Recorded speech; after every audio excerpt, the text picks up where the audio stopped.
جب اس کی طبیعت اس کے ٹھیکیدار کے پاس خراب ہوئی ہے تو وہ اس کو لے کے گیا ہے یہاں پہ قریبی کسی ڈاکٹر کے پاس وہاں پہ سدرا میڈیکل سٹور پہ سدرا میڈیکل سٹور پہ وہ جب لے کے گیا وہاں پہ اس کی طبیعت خراب ہوئی ہے. اس کے بعد وہ لے کے گیا ہے اس کو وہاں ٹیکا لگایا گیا. ہاں جی اس کو انجیکشن وغیرہ آخر اس کو فرسٹ ایڈ تو دی گئی نا, تو وہاں بھی اس کی طبیعت نہ زیادہ یعنی سنبھل نہ سکی, اس کی زیادہ طبیعت خراب ہوگی. ڈاکٹر نے اس کو کہا کہ اس کو ہاسپٹل لے جاؤ.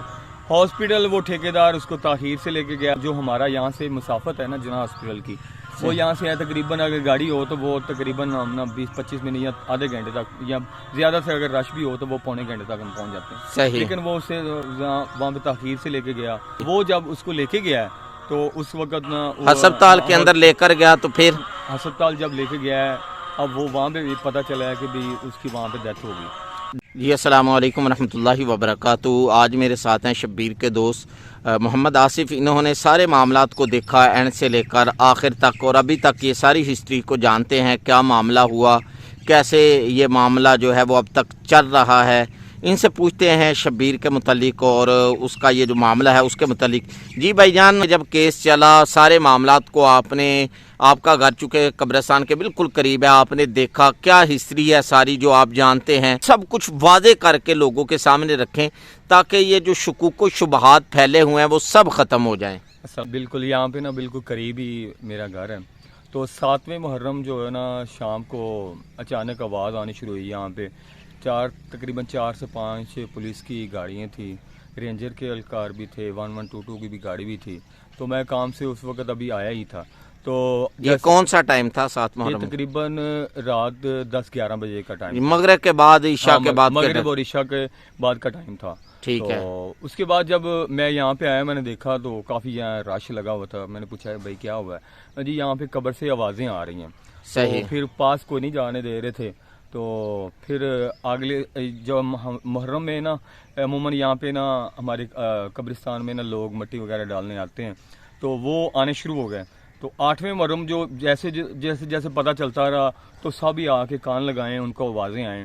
تو 9ویں محرم میں جب آیا تو اس وقت نا میں نے خود ویسے ہاتھ لگایا تو مجھے اس وقت آواز نہیں آ رہی تھی, لیکن زیادہ جو تھا کہ تجسس 7ویں محرم کا تھا. صحیح. 7ویں محرم یہاں پہ آوازیں آ رہی ہیں. لیکن وہ اس وقت اگر قبر کشائی کی جاتی تو شاید کچھ یہ حل اس کا نکلتا. لیکن یہ 9ویں محرم تک انہوں نے کہا ابھی مجسٹریٹ سے فیصلہ وغیرہ لے کے آئیں. تو ورثہ وغیرہ کہنے کے مطابق یہ جو لوگ بتا رہے ہیں کہ بھائی ان کو ملی ہے کہ اجازت وغیرہ کہ مجسٹریٹ نے فیصلہ دے دیا ہے کہ اس کو نا قبر کشائی کر دیں. جی. تو پھر ایس ایچ او صاحب نے نا دوبارہ واپس بھیج دیا کہ اس پہ پوری تفصیل لکھوا کے لائیں. کہ آپ نے وہاں پہ مقدمہ بھی کیا ہوا ہے. کیونکہ ورثہ کے مطابق انہوں نے پہلے جب تدفین ہوئی ہے تو تدفین کے بعد جو ہے نا انہوں نے FIR درج کروائی ہے کہ بھائی یہ ہمارا جو بندہ ہے نا اس کو نا مارا گیا, یا وہ ٹھیکیدار کا معاملہ تھا یا ان کا جو معاملہ تھا, انہوں نے FIR درج کروائی. FIR درج کروانے کے بعد جو ہے نا یہاں پہ قبر کے اوپر وہ فاتح خوانی بھی کرنے آتے رہے. صحیح. اس کے بعد جو ہے نا ان کے گھر والوں کو, کسی کے گھر والوں کو انہوں نے, یعنی کہ ان کو جو گھر والی ہے, تو انہوں نے کہا جی بھی ہمیں وہ خواب میں آتا ہے, تو وہ کہتا ہے جی زندہ ہے ہمیں نکال لو. تو اس کے بعد اس کا بھائی جو ہے وہ تقریباً یہ 7ویں محرم والے دن اس کا ایک بھائی ہے گونگا, وہ آیا ہے. وہ آ کے اس نے نا دعا وغیرہ کرنے کے لیے آیا, تو اس نے نا ہاتھ لگایا تو اس کو تھوڑی سی آواز محسوس ہوئی ہے. صحیح. وہ بھاگا ہے. وہ سارے اگر آپ کو ہمارے بھائی دکھائیں تو وہ ساتھ جو ہے وہ جھولے لگے ہوئے ہیں, یہ دیکھیں جی جھولے والا ہے, یہ قبر ہے اور یہ بالکل ساتھ جھولے والے ہیں. یہ جھولے والے کو اس کو ہم آگے بلایا کہ بھئی آگے دیکھو. وہ چونکہ گونگا تھا, وہ آگے اس نے جب دیکھا ہے تو اس کو آواز محسوس ہوئی ہے تو وہ وہاں سے بھاگ گیا. صحیح. جب وہ بھاگا ہے تو اس نے گھر والوں کو بٹھایا, اور اس کے بعد یہ جو ہے نا رات 7ویں محرم یہ واقعہ پیش آیا ہے. تو اس کے بعد سارے یہ علاقے کا ایک معمہ ہی بنا ہوا ہے, ابھی تک یہ قبر کشائی نہیں ہو رہی. قبر کشائی آج غالباً 21 اگست ہے اور ابھی تک جو ہے نا قبر کشائی نہیں ہوئی. یہ تو ہو گیا, آپ نے بتا دیا کہ قبر کشائی نہیں ہوئی, آواز کیسے آئی, کیا پیچھے اور کیوں نہیں قبر کشائی ہوئی، اس کو ڈیلے کیوں کیا جا رہا ہے، تاخیر کیوں کی جا رہی ہے، وہ تو چلیں آپ نے بتا دیا۔ اب یہ بتائیں یہ معاملہ شروع کیسے ہوا؟ شبیر کی طبیعت خراب ہوئی، ہسپتال لے جاتے وقت آتے وقت کون سے واقعات پیش آئے؟ جو دوست وغیرہ وہ زیادہ یہی بتا رہے ہیں کہ جب اس کی طبیعت اس کے ٹھیکیدار کے پاس خراب ہوئی ہے تو وہ اس کو لے کے گیا ہے یہاں پہ قریبی کسی ڈاکٹر کے پاس، ٹھیک ہے، سدرا میڈیکل سٹور پہ، سدرا میڈیکل سٹور پہ، ویسے شاید چلو سدرا میڈیکل سٹور پہ وہ جب لے کے گیا وہاں پہ اس کی طبیعت خراب ہوئی ہے، اس کے بعد وہ لے کے گیا ہے اس کو، وہاں ٹیکا لگایا گیا، ہاں جی، اس کو انجیکشن وغیرہ آخر اس کو فرسٹ ایڈ تو دی گئی نا، تو وہاں بھی اس کی طبیعت نہ زیادہ یعنی سنبھل نہ سکی، اس کی زیادہ طبیعت خراب ہوگی، ڈاکٹر نے اس کو کہا کہ اس کو ہاسپٹل لے جاؤ، ہاسپٹل وہ ٹھیکیدار اس کو تاخیر سے لے کے گیا، جو ہمارا یہاں سے مسافت ہے نا جناح ہاسپٹل کی، وہ یہاں سے ہے تقریباً اگر گاڑی ہو تو وہ تقریباً 20-25 منٹ یا آدھے گھنٹے تک، یا زیادہ سے اگر رش بھی ہو تو وہ پونے گھنٹے تک ہم پہنچ جاتے ہیں، صحیح، لیکن وہ اسے وہاں پہ تاخیر سے لے کے گیا، اس کی وجہ سے جو ادھر ادھر گھماتا رہا۔ اب وہ واللہ عالم ان کے کیا معاملات ہو سکتے ہیں کہ وہ کیوں لے کے اتنا لیٹ گیا، یہ تو بہتر وہ ٹھیکیدار ہی بتا سکتا ہے۔ صحیح صحیح۔ تو وہ جب اس کو لے کے گیا ہے تو اس وقت نا ہسپتال کے اندر لے کر گیا تو پھر ہسپتال جب لے کے گیا ہے، اب وہ وہاں پہ بھی پتہ چلا ہے کہ بھی اس کی وہاں پہ ڈیتھ ہو گئی، ڈیتھ ہو گئی ہے، لیکن ان کو ایمرجنسی لے کر جانے کی بجائے ادھر ادھر لے کر جا رہا ہے، یہ بھی ہے، ہاں یہ بھی ہے، صحیح صحیح۔ تو اس کی وجہ سے جو ہے وہ اپنا وہاں سے پھر لے کے آئے ہیں وہ، اس کے بعد میں نے آپ کو بتایا کہ وہ گھر والے جو ہیں انہوں نے تدفین وغیرہ کے لیے، اب گھر والے یہی بتا رہے ہیں کہ ہم نے جب اس کو نا غسل وغیرہ دیا، اس کے ماتھے پہ وہ پسینہ وغیرہ بھی آ رہا تھا، تو پھر بھی انہوں نے تدفین کر دی، اور سب سے بڑی بات یہ ہے تدفین کرنے کے بعد وہ FIR کٹوا رہے ہیں، اگر وہاں بھی اگر آپ کو کوئی شک تھا تو آپ وہاں پہ کوئی تھوڑا معاملہ کرتے، لیکن بات یہ ہے کہ اس ٹائم بندہ گھبرایا ہوا ہوتا ہے، وہ نوجوان اولاد چلی جائے تو بڑا اس کا غم ہوتا ہے، اس وقت کچھ سمجھ نہیں آ رہا بس یہ اسی معاملے میں انہوں نے اس کی تدفین کر دی، اس کے بعد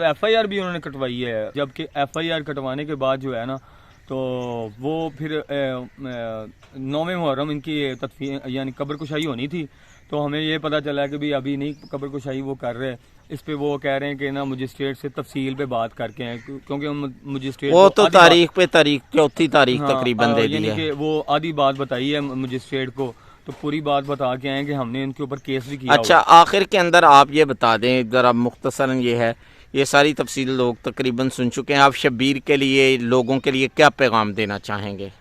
اب یہ پیغام تو یہی ہے کہ اب جو شبیر اگر یہ معاملہ جو ہے نا اگر خدا نہ خواستہ اس طرح پیش آ جائے تو یہ چاہیے کہ جو عہدیداران ہیں، جو ہمارے جو حکمران ہیں، ان کو یہ چاہیے کہ اس معاملے کو جلد از جلد حل کیا جائے۔ اب واللہ علم وہ تدفین وہ قبر کشائی ہوتی ہے وہ کس حالت میں اگر نکلتا ہے، وہ اپنی صحیح حالت سے غیر نکلتا ہے تو پھر یہ اس کی ذمہ دار کون ہے؟ اس کے ذمہ دار کیا وہ پولیس والے ہیں یا کوئی اور ہے؟ یہ ہمارے لیے ایک سوال، ایک معمہ بن گیا ہے، تو جس کی وجہ سے یعنی یہ معاملہ آپ پیغام یہ دینا چاہتے ہیں شبیر کے لیے بھی لوگوں کے لیے بھی کہ یہ معاملہ جہاں بھی آئے پیش وہاں جلد سے جلد اس کو حل کیا جائے، وہ تاخیر نہ کی جائے، کیونکہ آپ قبر میں آکسیجن کی آپ کو پتا بالکل بندش کر کے وہ تقریباً 2 سے 2.5 فٹ اوپر مٹی ڈال کے اس کے نیچے وہاں پہ پھر سلیب ڈال کے بند کر دیا جاتا ہے۔ یہ ہمارا جو ہے اسلامی رسومات ہے، ہم اس کو ادا کرتے ہیں۔ تو یہ اگر اس طرح آوازیں وغیرہ آتی ہیں تو اس کو جلد از جلد کیا جائے، تاکہ اگر اس کو ریسکیو کرنا ہو، اگر اس کی زندگی کے آثار ہیں تو جلد از جلد ریسکیو ہو جائے، اگر نہیں ہے تو چلو یہ دنیا کو معاملہ تو پتہ چل جائے۔ اب یہ یہاں پہ نہیں، پورے پاکستان کیا انڈیا میں بنگلہ دیش میں دیکھ رہا ہوں، یہاں تک کہ پوری دنیا میں اسی قبر کے اوپر جو ہے نا یہ ہو رہی ہے۔ صحیح یعنی پوری دنیا کی نظر اس قبر پر ہے، تو اس کا معاملہ حل ہونا چاہیے۔ یہ تھے محمد آصف بھائی، ان سے باتیں کی، ان کا جو ہے خیالات آپ کے سامنے رکھے، یہ چونکہ بالکل قریبی رہتے ہیں اس لیے ہم نے ان کی باتیں لیں، ان کے خیالات آپ کے سامنے رکھے۔ تو یہ قبرستان ہے بالکل جو ہے وہ ڈانپ دیا گیا، اب تو رش بھی بہت کم ہو گیا ہے۔ اپنی دعاؤں میں یاد رکھیے گا۔ اللہ حافظ، السلام علیکم ورحمۃ اللہ۔